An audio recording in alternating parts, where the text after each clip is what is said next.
Thank you.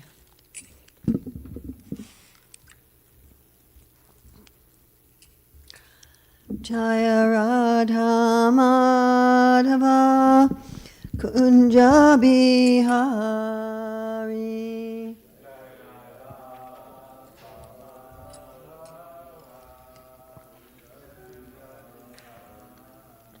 Jaya Radha Madhava Kunja Bihari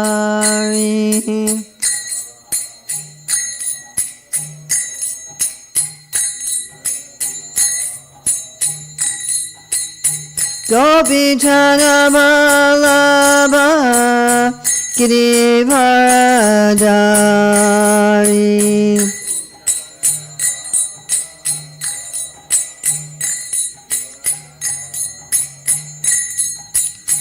Gopi Jana Vallabha Girivardhari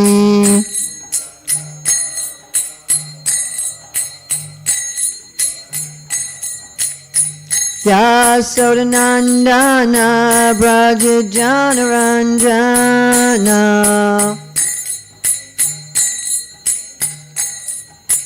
Yasodanandana Braja Janaranjana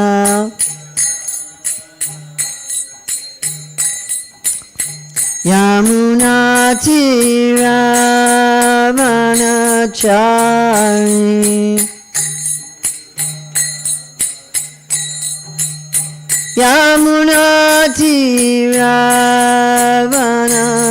Yamunatiravanachari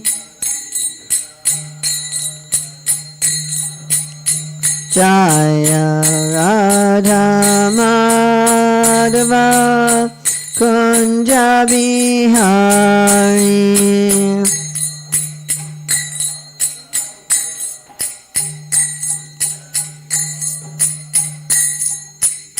Gopi Jana Vallabha Girivardhari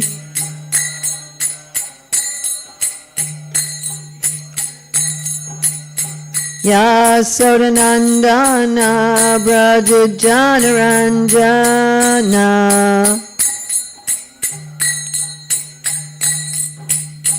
Yamunatiravanachari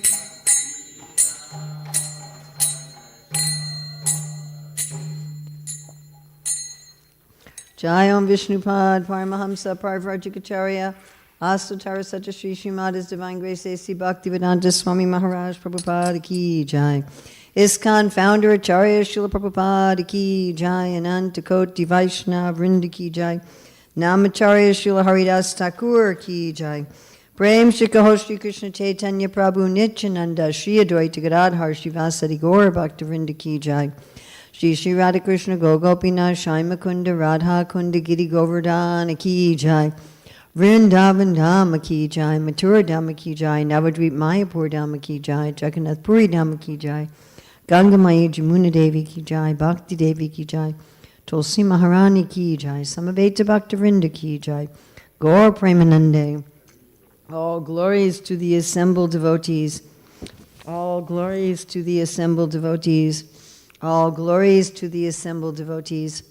All glories to Sri Guru and Gauranga, all glories to Srila Prabhupada, Nama Om Vishnu Padaya, Krishna Prastaya Bhutale, Srimate Bhakti Vedanta Swami Niti Namane, Namaste Saraswati Deve, Gauravani Pacharane, Nirvisesa Sanyavadi Paskachade Satarane.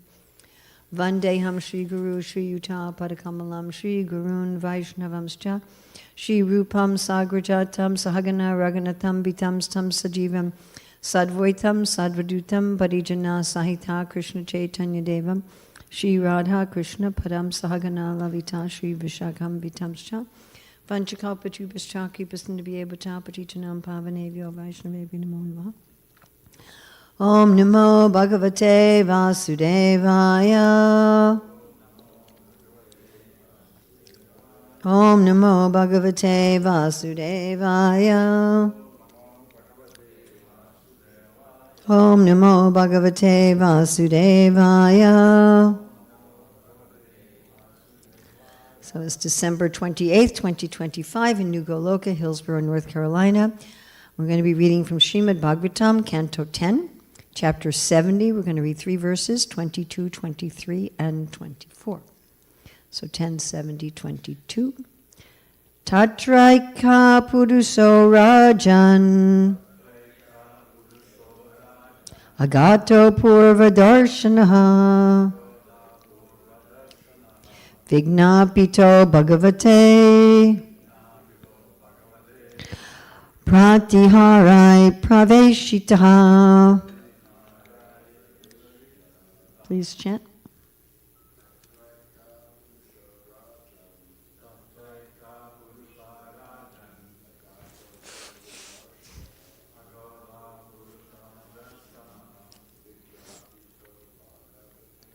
Vignapito Bhagavate Pratiharai Praveshitaha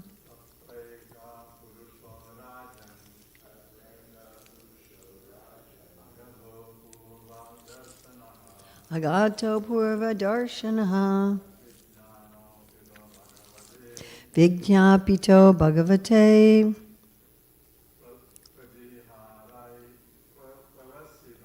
Pratiharai Praveshitaha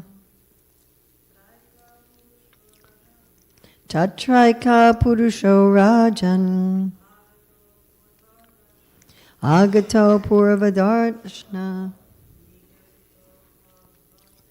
Vignapito Bhagavate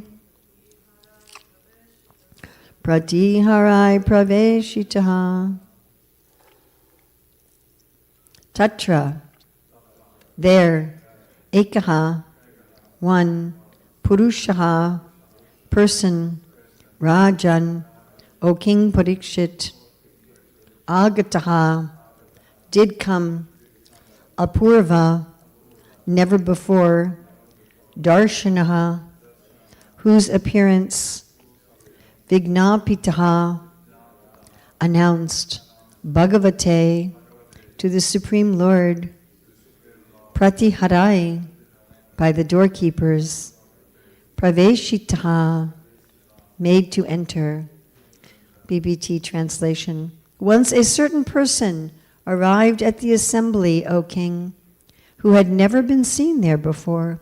The doorkeepers announced him to the Lord and then escorted him inside. So there's no BBT purport. We will read Srila Sanatana Goswami's commentary. A description of Krishna's typical forenoon activities has been given.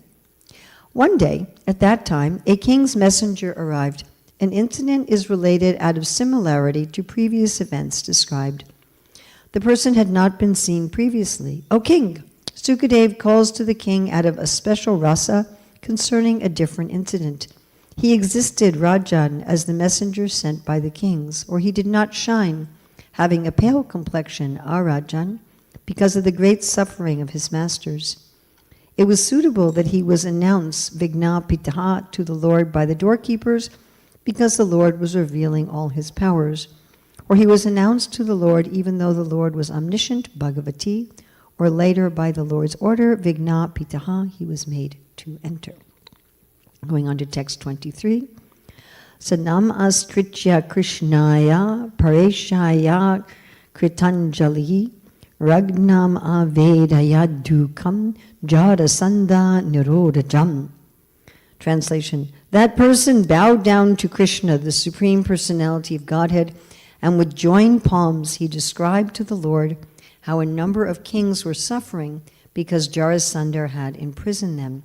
So there's no BBT commentary. Srila Jiva Goswami's commentary is the messenger saw Krishna as the Supreme Lord. He described the suffering of kings to Krishna after offering respects, or he spoke with sorrowful words about the kings. Srila Sanatana Goswami's commentary. The person bowed to Krishna, who gives all happiness because he is directly the Supreme Lord, or he bowed to Swayam Bhagavan, who was endowed with all powers, Pareshaya. Thus he informed the Lord of the suffering of the kings as a messenger who had been given a letter by the king's secretly. Had to be secret because Jarasandha wouldn't have allowed them to send an open message. Okay, going on to text 24. Yecha dig vid jaye tasya sunatim na yayur nirpaha prasaya rudhaste nasan ayute dve girin vrje. BBT translation. 20,000 kings who had refused to submit absolutely to Jarasandha during his world conquest had been forcibly imprisoned by him in the fortress named Girivraja. BBT purport. Srila Vishwanath Chakravarti points out that these kings refused the payment of tribute and other forms of submission to Jarasandha. Also, as there is a well-known account in the Mahabharata and other literatures that Jarasandha desired to worship Mahabhairava by offering him the lives of 100,000 kings in sacrifice. Commentary Srila Vishwanath Chakravarti Thakur. This verse says that Jarasandha imprisoned 20,000 kings in the Girivraja fort because they did not submit sanatim to him by paying taxes. The Mahabharata explains that Jarasandha wanted to please Mahabhairava by offering him 100,000 kings in a human sacrifice. So demons have been doing human sacrifice for quite some time. Srila Jiva Goswami's commentary, the kings are described. They did not become very submissive, sanatim, to him and were thus imprisoned by Jarasandha. The reason is described by the Lord to Yudhisthira. Sahi Raja Jarasandho Yidyakshur Vasudha Dipai Mahadeva Mahatmanam Umapatim Arindama. Jarasandha wanted to perform a sacrifice to Shiva using all the kings from the Mahabharata.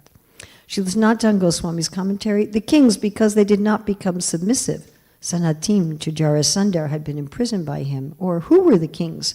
They were those who did not submit. And the reason is described by the Lord to Yudhisthira, and again quoting that Mahabharata verse. So we know from the description of Maharaj Yudhisthira doing the Rajasuya and other such descriptions that when a king wanted to expand his empire, when he wanted to rule over lesser kings, not necessarily that he would take over their kingdom, but he would rule over them, something like our federal government rules over the states. Something like that. It's not exactly the same, but something like that. Or like our state governor rules over the counties and rules over the cities. So we have a mayor of a city, but they're subordinate to the governor of a state that's subordinate to the person who's ruling the country. Of course, sometimes kings would actually take over another kingdom. Now, they were supposed to do that if the other kingdom was not ruled properly. So if they saw, just like in our modern society, if parents are neglecting or abusing their children, the government will put them in foster care. So formerly, the kings, it was part of their duty that if they saw another king was exploiting, mistreating the citizens, they would go and conquer that kingdom and just take it over, have an extension of their own kingdom. But the kings would also try to exert their power over other kings. Now, Maharaj Yudhisthira did this. Maharaj Yudhisthira became the world emperor. That doesn't mean there were no other rulers, again, but they were subordinate to him. And the way it would work, like right now when we pay taxes, a certain portion goes to local, like usually to the county, for, say, schools. A certain portion goes to the state, and a certain portion goes to federal. But the way they used to do it in ancient times was you pay all your taxes locally, and then the local ruler pays part of that to a superior ruler who may pay part of that to a superior ruler. We have a number of instances in the Chaitanya Charitamrita where the local tax collector didn't pay all of the taxes to the higher and higher ups and got into trouble because of that. So when a king comes and says, hey, I want you to be part of my kingdom, I want to be the supreme ruler over you, a subordinate king could say no. And we had something like that happen, of course, after the fact in the Civil War, where part of the state says, we don't want to be under the federal government anymore. So that's, of course, after the fact of them saying they wanted to be under the federal government, and they wanted to succeed for an immoral reason, so they could keep slaves. But you might also have some state that says, hey, we don't want to be subjugated by you. Right now we have, in Ukraine, they're saying, we don't want to be subjugated again by the Russian government. We want to be our own country. So these kings that were imprisoned, they were saying, hey, we don't want to be subjugated by Jarasandhar. We want to be our own country. But they were defeated militarily. And when they were defeated, they were imprisoned, and they were imprisoned for the purpose of Jarasandhar wanting to do a human sacrifice to Lord Shiva. So the fact that he wanted to do a human sacrifice to Lord Shiva is pretty good evidence that the kings were justified in not wanting to submit to him, even though that cost them their freedom, and in the interim, their government was being run by Jarasandhar, or people under him. Now, as this story progresses, Krishna will agree to kill Jarasandhar and return all of these kings to their respective kingdoms.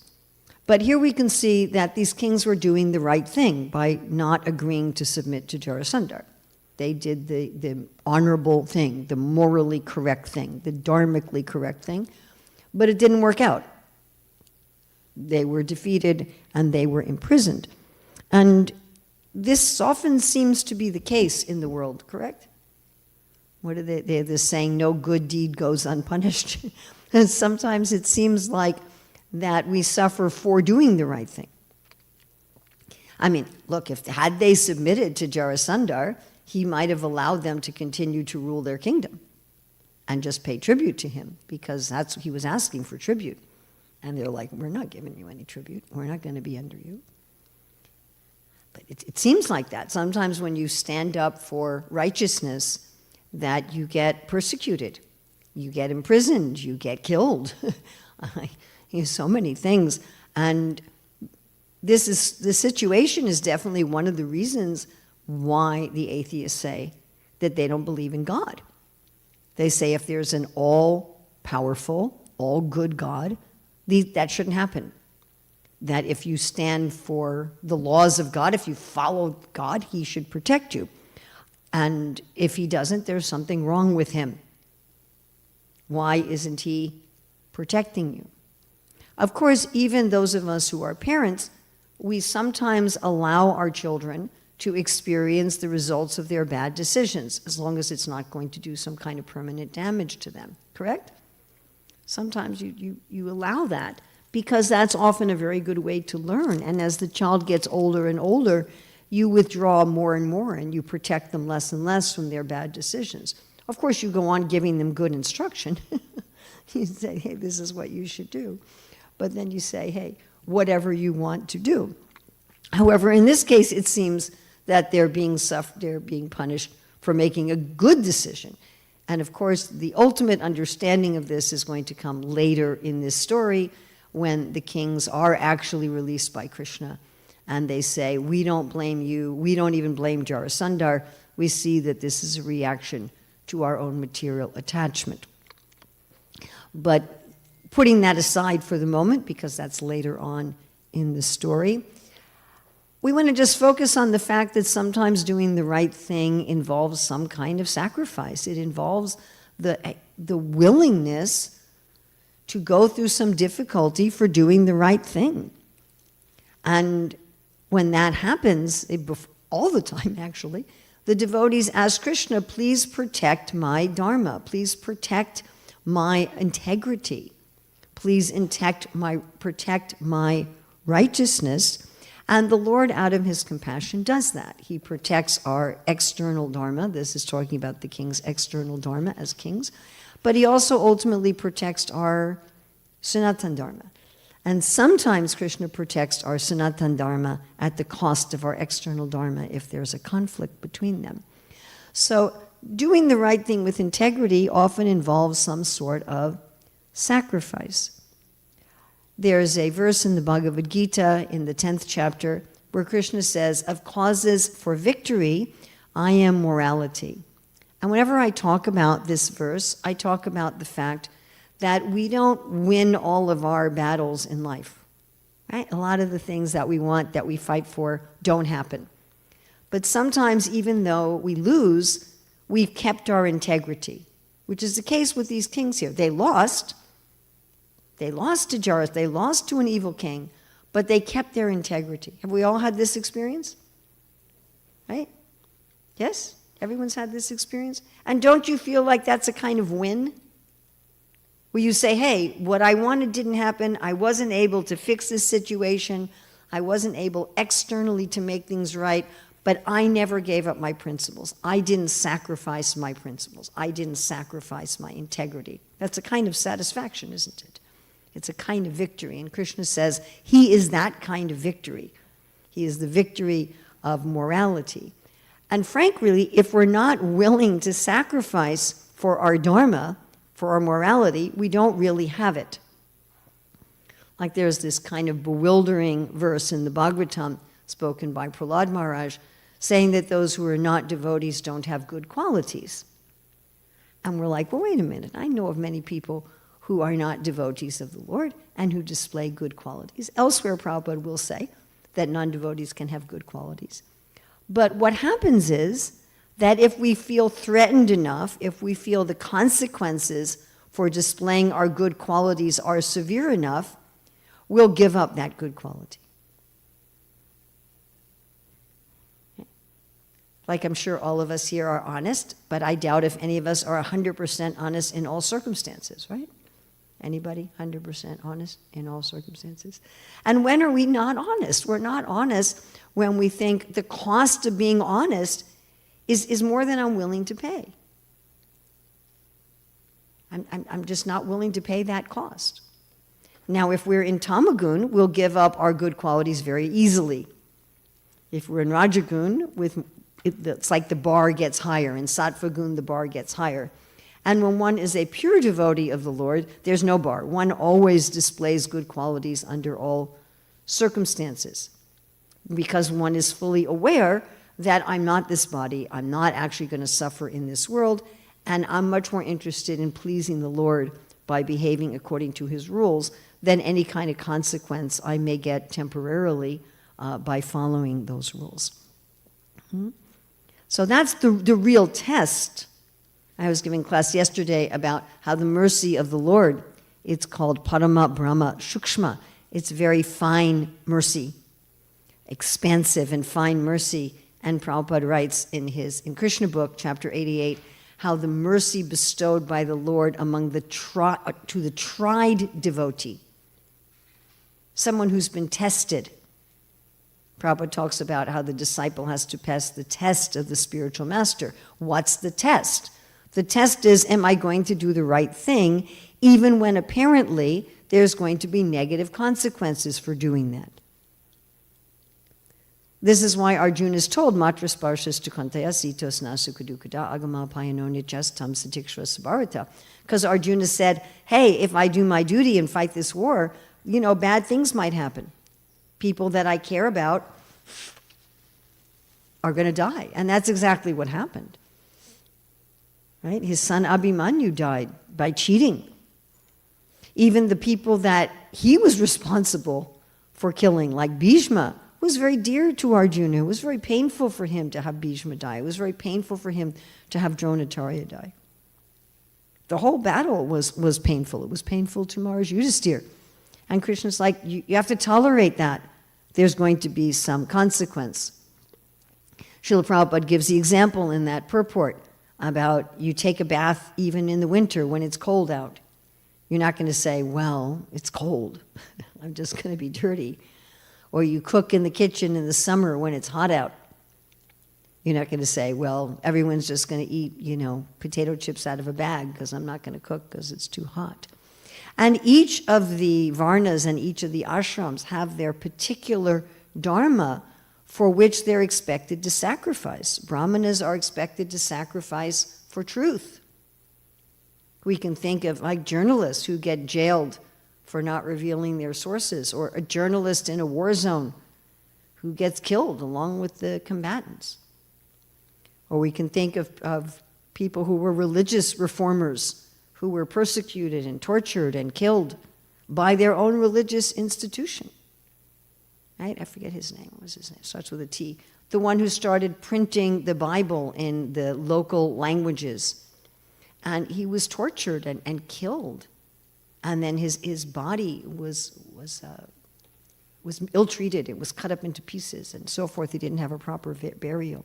Why? Because he was standing for truth. The Kshatriyas have to stand for what's honorable, what's just, what's going to protect their citizens, which is what these kings are doing.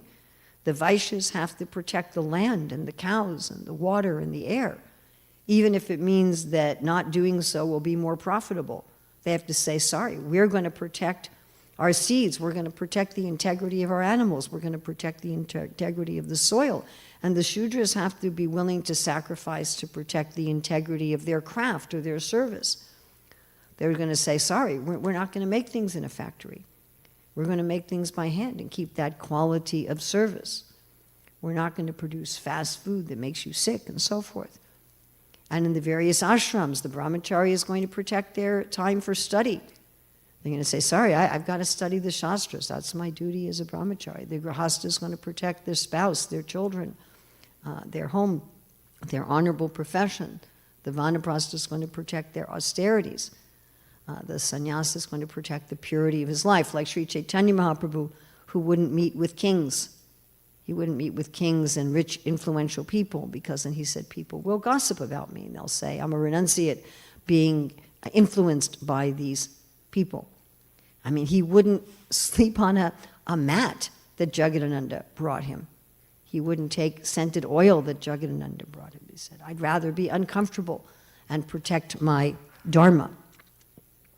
And this kind of austerity brings us closer to Krishna, who says in 2.9.33, Tapo me hridayam sakshat atmaham tapaso. And Prabhupada translates tapasya there as penance, where Krishna says, austerity, penance, it is my very heart and my very self.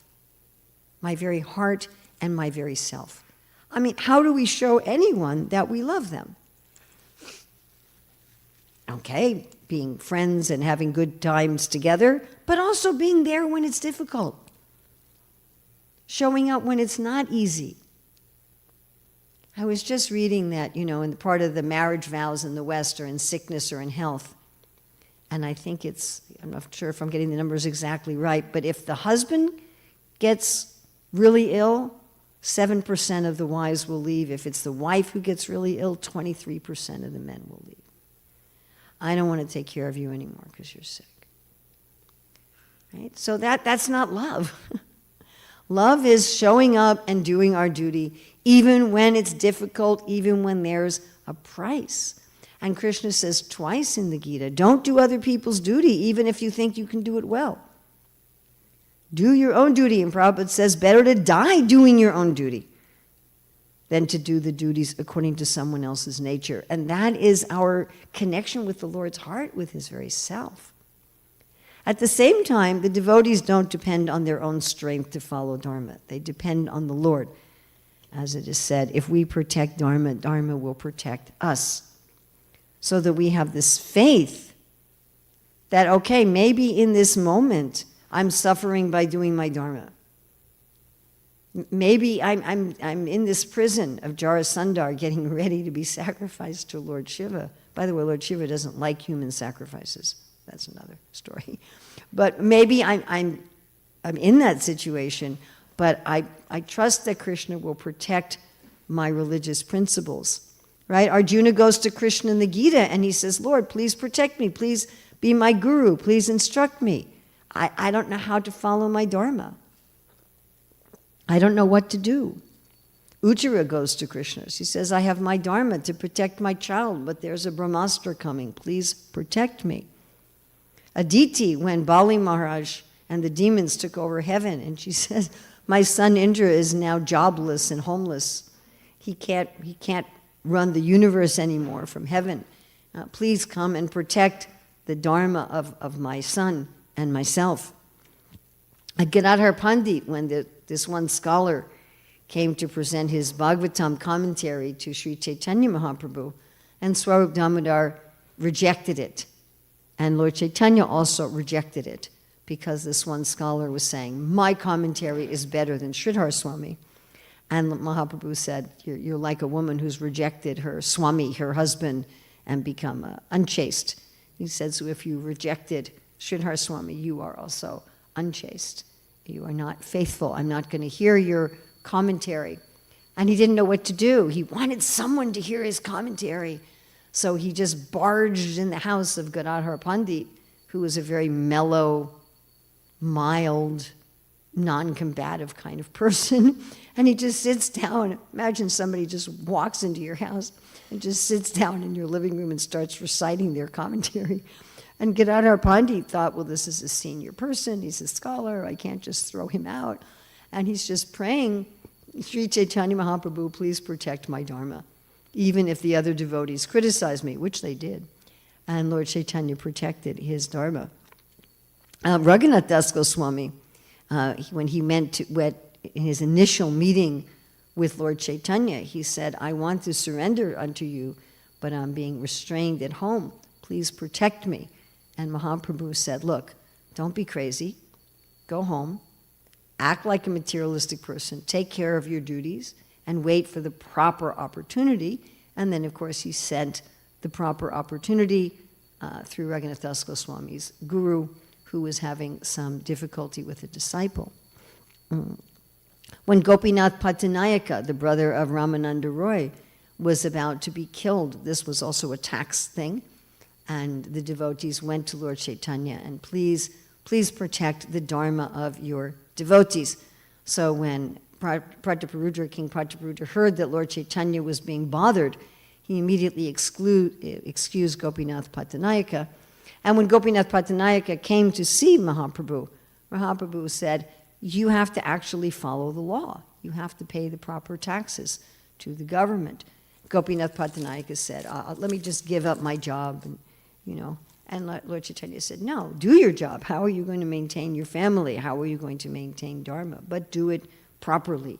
Do it according to Dharma. King Ambarish, when Durvasa Muni threatened to kill him, and then Ambarish was just praying to the Lord, please protect my religious principles.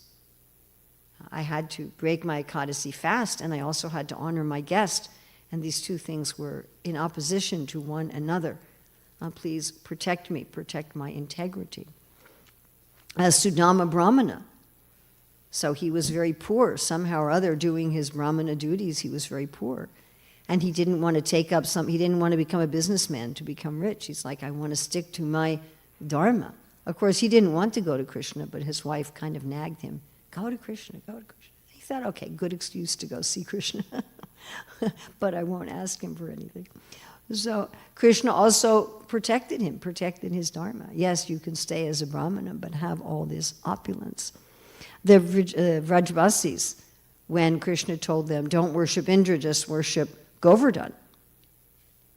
And then, of course, again, this is another consequence. By following their Dharma, they suffered. They didn't go to Krishna and say, hey, Krishna, you told us not to worship Indra, and now he's going to kill us. Why should we listen to you anymore? They didn't become atheistic. They didn't say, well, I did the right thing and still I suffered, therefore there's no God. They said, we did the right thing like you told us, Krishna, and now there's a problem. You please take care of it. And that's exactly what he did.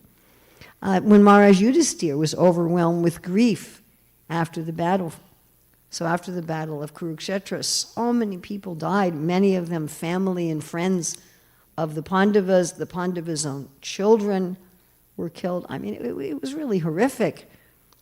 And even so many animals, they used war horses and war elephants, and Maharaj Yudhisthira's heart was breaking.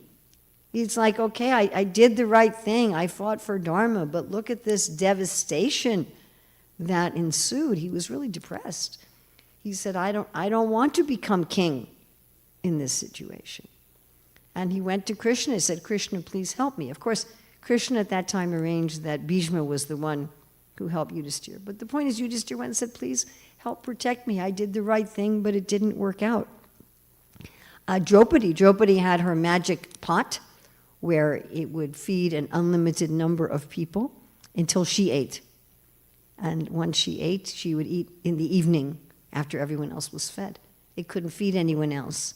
And Duryodhana intentionally sent Durvasa to go see the Pandavas in the evening. He knew after Draupadi had eaten, the Pandavas in the forest wouldn't be able to feed them.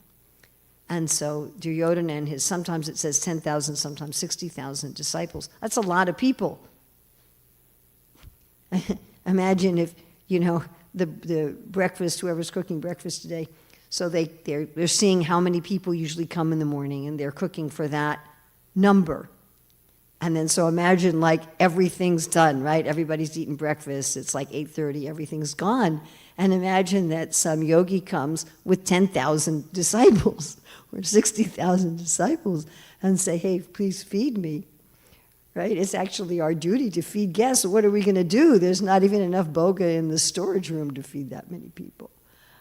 Right? So Draupadi's like, what am I going to do? And she says, Krishna, please protect my dharma. My dharma is to take care of guests. That's my dharma. I can't neglect the guests. But I can't take care of the guests if I've already eaten out of my pot. What am I going to do? And of course, Krishna comes. And on all these ways, Krishna saves in some sort of amazing way. Right? Like with Indra, he picks up a mountain with his finger. I mean, like, who does that for a flood? I often talk about that. If there's a flood, like usually you go to the top of the mountain. You usually go to high ground to get away from the flood. You don't usually just go under a huge umbrella in a flood. So Krishna has these different ways. So he just appears there in the forest. There he is, and he just says, hey, do you have anything to eat? And she's like, everything's gone. He said, let me look in your magic pot. And there he saw a little something. You know what it's like after you cook, right? And you take things out of a pot, like you scrape the pot, there's usually something. Devamrita Swami said that when he was first reading Prabhupada's books before he'd been to a temple, and he was reading where Prabhupada says we should take the remnants of what we offer to Krishna, he couldn't understand what remnants are. Like remnants are usually like an extra piece. Like in a fabric store, they cut fabric, and then there'll be a little piece left on the roll of fabric. That's called a remnant. So Devamrita Swami thought that the part that sticks in the pot after you've taken everything else was the remnants, and that was what you were supposed to eat. And he couldn't figure out why you'd want to throw away all the food that you offered and just eat the remnants. But Krishna took this little remnant that was stuck in the pot. He just ate this tiny, like 1 grain of rice. And from that, because Krishna's in everyone's heart, everyone's part of him, right? He arranged that Durvasa and all of his disciples who were taking a bath, they felt like they'd just eaten a huge meal. And they thought, oh, our dharma is that if someone feeds us, we should eat something. But we're not going to be able to eat anything, so we better just leave. Right? If someone invites you over for dinner, you don't come with a full stomach. Then you're not respecting the host who just cooked for you, so they just left. And therefore, Durvasa, who's famous for cursing people, didn't curse the Pandavas. Of course, Draupadi also, in the gambling match, when the Kurus tried to disrobe her in the gambling match, she's saying, Krishna, please protect my dharma, please protect my honor, and he did so. So Krishna does protect the devotees who follow dharma. And in this regard, in the Nectar Devotion, chapter 22, this is a description of Krishna's quality of compassion. And it says, a person who's unable to bear another's distress is called compassionate. Krishna's compassion for distressed persons was exhibited when he released all of the kings imprisoned by Magadendra. Magadendra is another name for Jarasandhar. While dying, grandfather Bhishma prayed to Krishna and described him as the sun which eradicates darkness. The king imprisoned by Jarasandhar were put into dark cells, and when Krishna appeared there, the darkness immediately disappeared, just as if the sun had risen. In other words, although Jarasandhar was able to imprison so many kings, upon the appearance of Krishna, they were all released. Krishna released the kings out of his sincere compassion for them. Now we will note that Krishna doesn't release the kings immediately after this messenger comes. Like Draupadi calls for Krishna, he's just there instantly. With these kings, that's not what happens. We'll see there's a discussion that goes on with Uddhava, there's a discussion that goes on with Narada, and Krishna decides that first he's going to go to Indraprastha and arrange for the Rajasuya so he can accomplish several things at once. Jarasandhar doesn't pay tribute to Yudhisthira, just like these kings hadn't paid tribute to Jarasandhar. Jarasandhar wouldn't pay tribute to Yudhisthira, not to protect Dharma, but out of evil. He didn't want to submit to a righteous king. He wanted to be able to go on with his evil demoniac activities. So he didn't submit to Yudhisthira. So then there was a fight, and Krishna, through Bhima, killed Jarasandhar, and then he released the kings. And if you figure all the things that happened, Krishna and his whole humongous family traveling to Indraprastha, sending out the challenge horse, etc., it sounds like it was about a year between the time that this messenger comes in today's verses and the time that Krishna actually releases the kings. Such a gap is not uncommon. When the demigods complain about Ravana or when the demigods complain about Kamsa, sometimes many years go by. So sometimes Krishna has reasons why he doesn't immediately just step in and solve the problem. But Krishna will rectify not only the externals, but he'll also awaken our eternal love for him. Krishna will, when we do the right thing, even though it costs us something, even if we have to pay that cost for some time, Krishna will come and rectify that, but he will rectify that in a way that increases our spiritual realization, which is what he does for these kings. He doesn't just get them out of prison, he awakens their eternal relationship with him.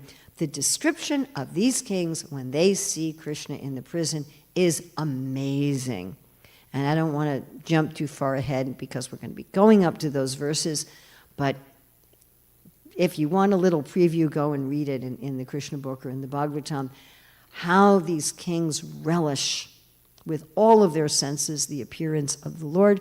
And of course, the way he rectifies is always wonderful. The way Jarasandhar is killed is also an incredible, incredible pastime. So we should do the right thing even if there's a price.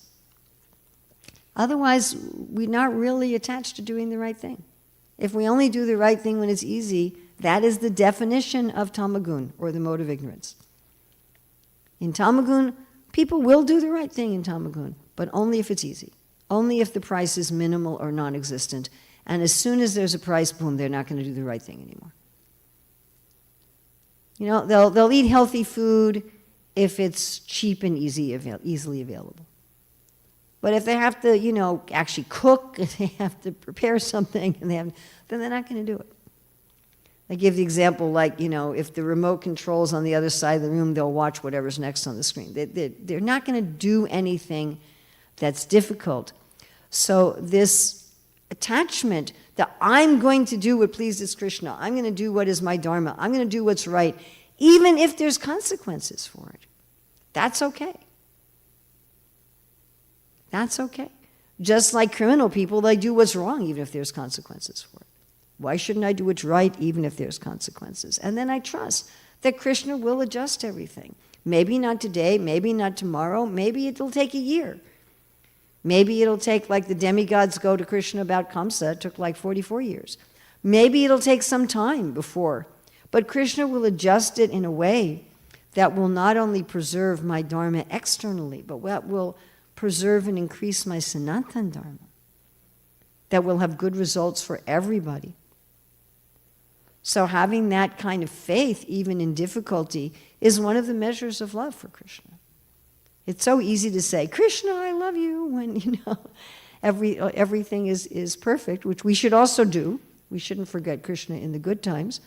But if there's difficulties that seem to be the result of my doing the right thing, still I have faith. Still I have faith. Krishna, I'm not going to give up your lotus feet. I'm not going to give up acting according to your instructions, even if I'm going to get imprisoned by Jarasandhar who wants to kill me for human sacrifice. Easy to say, hard to do. Questions, comments? Probably have like a minute. Yes?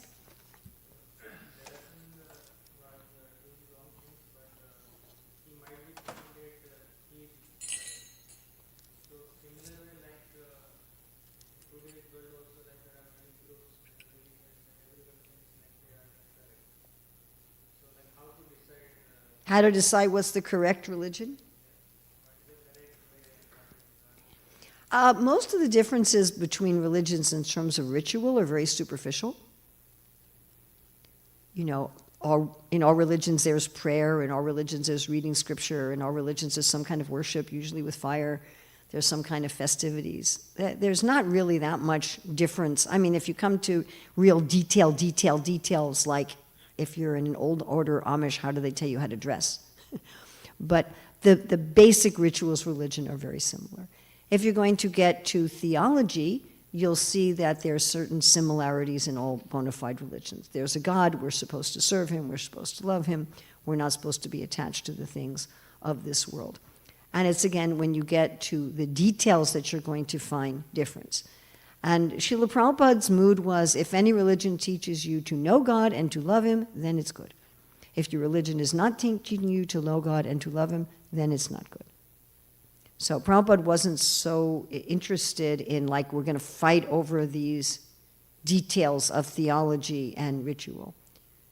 Now, my personal conviction is that in the Gaudiya Sampradaya is the best place to know God and to love him.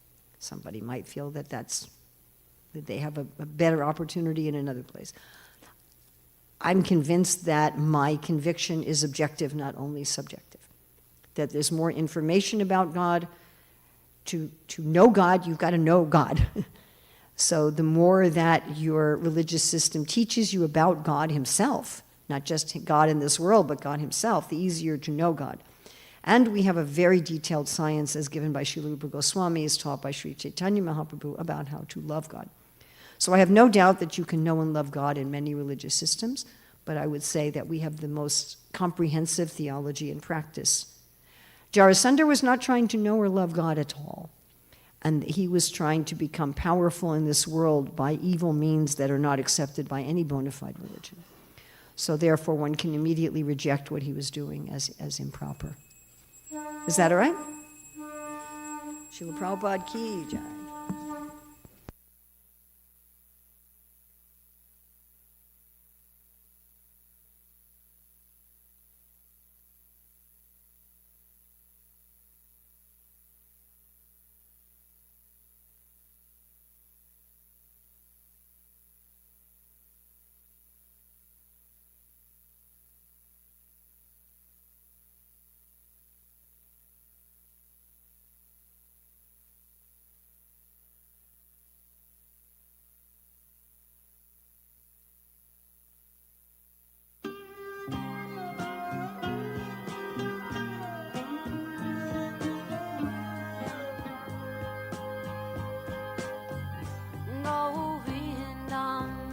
Adipurusham Tamaham Bhajami Govindam Adipurusham Tamaham Bhajami Govindam Adipurusham Tamaham Bhajami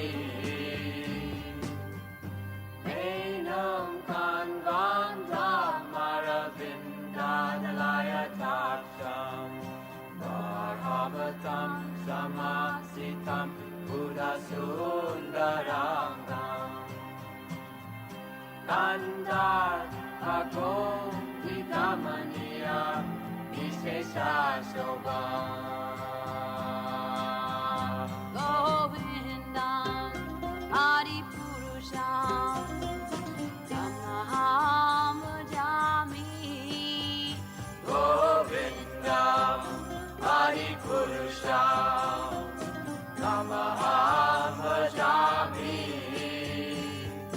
Govindam Adipurusham Tamaham Bhajami Angani Yasa Sakalen Kriya Priti Manti Vasyanti Panti Kayanti Chiranganti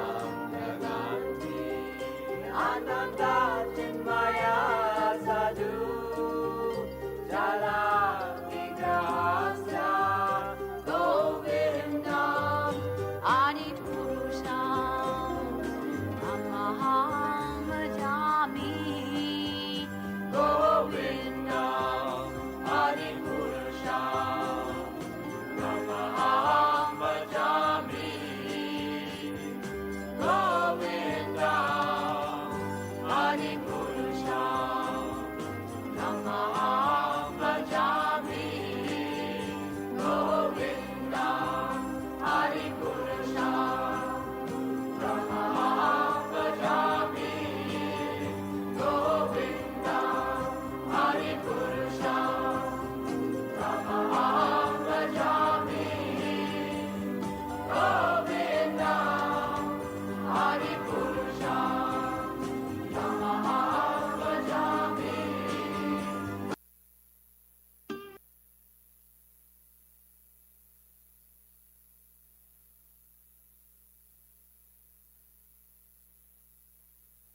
Jaya Shri Krishna Chaitanya Prabhu Nityananda Shri Advaita Gadadhara Shri Vasadi Gaura Bhakta Vrinda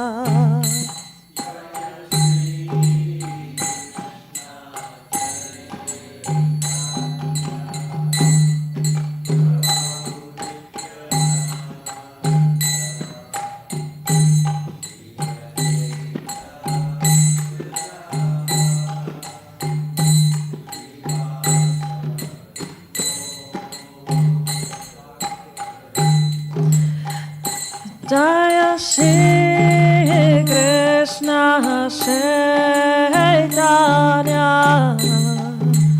Prabhu Nityananda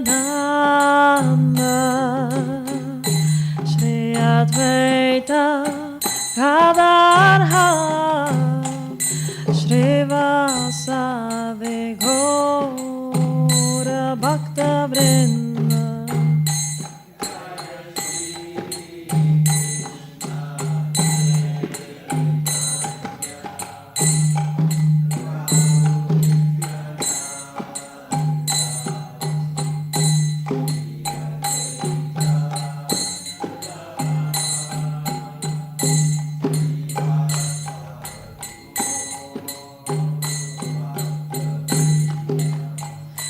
Jaya Shri Krishna Chaitanya Prabhu Nityananda Shri Advaita Gadadhara Shri Vasadi Gaura Bhakta Vrinda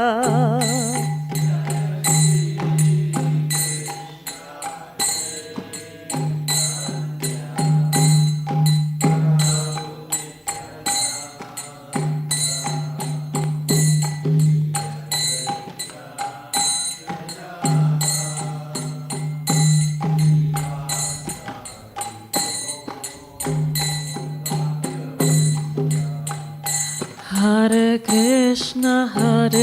Krishna, Krishna Krishna, Hare Hare, Hare Rama, Rama Rama, Hare Hare.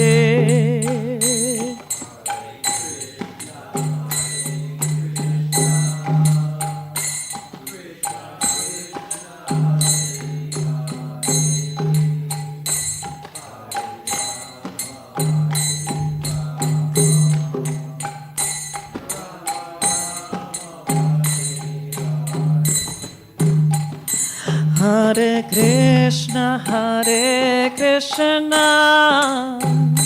Krishna Krishna, Hare Hare, Hare Rama, Rama Rama, Hare Hare.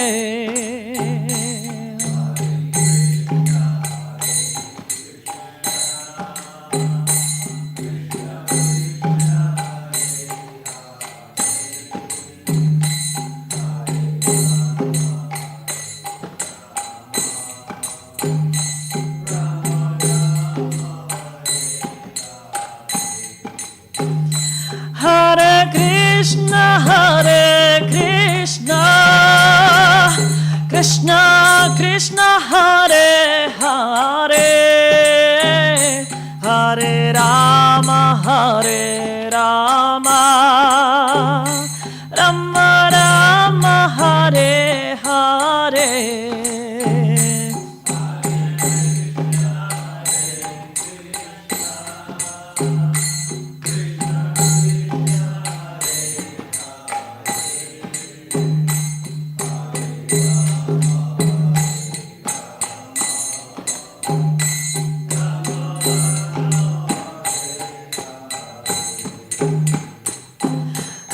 Krishna Hare Krishna Krishna Krishna Hare Hare Hare Rama Hare Rama Rama Rama Hare Hare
Hare Krishna Krishna Krishna Hare Hare Hare Rama Rama Rama Rama Hare Hare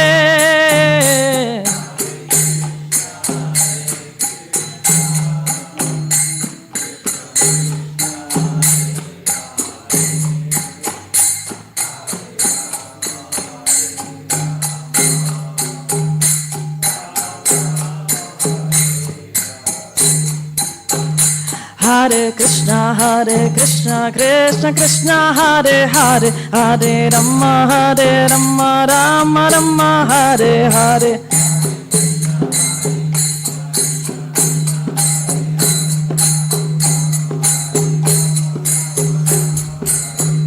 Hare Krishna Krishna Krishna Hare Hare Hare Rama Rama Rama Hare Hare Hare Krishna Krishna Krishna Hare Hare Hare Rama Rama Rama Hare Hare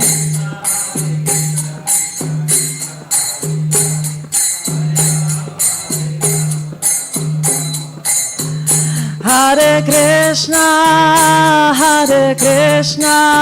Krishna Krishna Hare Hare Hare Rama Rama Rama Hare Hare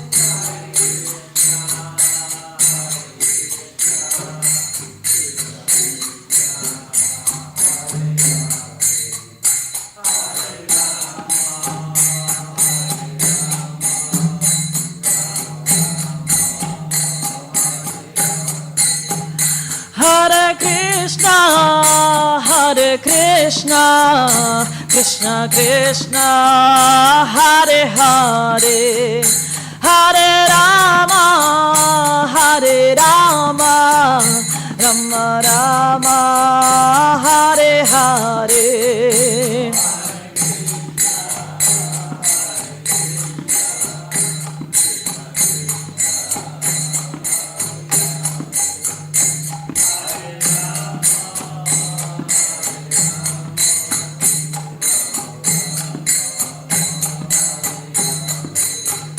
Jaya Radha Goloka Nanda Radha Goloka Nanda Shri Radhe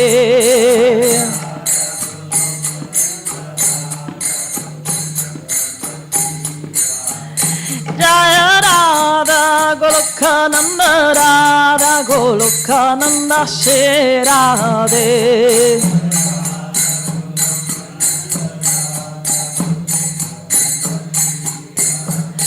Jaya Radhe Radhe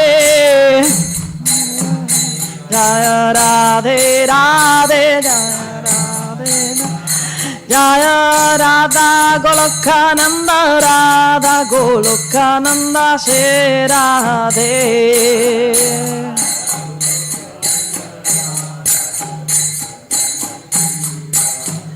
Jaya Giri Govardhan Jaya, Giri Govardhan Jaya, Giri Govardhan Jaya, Shri Vrindavan Dham.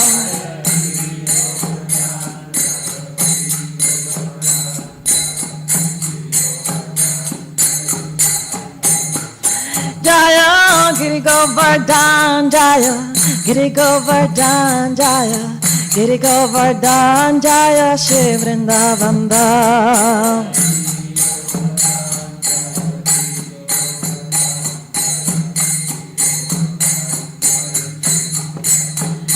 Jaya Gurudeva Jaya, Gurudeva Jaya, Gurudeva Jaya, Guru